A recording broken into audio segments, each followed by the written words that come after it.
तर संभाजी भिडे इतिहासाची मोडतोड करून समाजात तेढ निर्माण करतात असं हर्षवर्धन सपकाळ यांनी म्हटले। भिडे हे समाज स्वास्थ्य बिघडवण्याचे किडे पसरवतात असं काँग्रेस प्रदेश अध्यक्ष सपकाळ यांनी हल्लाबोल केलाय।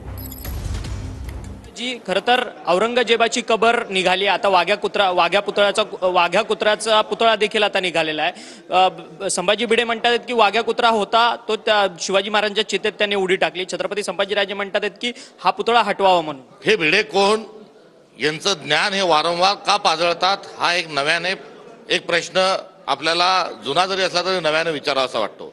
भिडे जे आहेत हे सातत्याने वादग्रस्त विधान करणे, समाजात तेढ निर्माण करणे, इतिहासाची तोडमोड करणे असं ते सांगत असतात। आंबा खाल्ल्याने मुलगा होतो हे त्यांचं आधीचं संशोधन होतं, त्यामुळे एकंदरीत त्यांच्या बोलण्याची विश्वासार्हता ही अत्यंत कमी आहे। त्यामुळे भिडे हे समाजामध्ये तेढ निर्माण करण्याचं काम करतात। एवढंच नव्हे तर भिडे हे समाज स्वास्थ्य बिघडण्याचे किडे नेहमी पसरवत असतात। जर्नलिस्ट चरण मार्गमसह अक्षय मंगणी, टीव्ही 9 मराठी, मुंबई।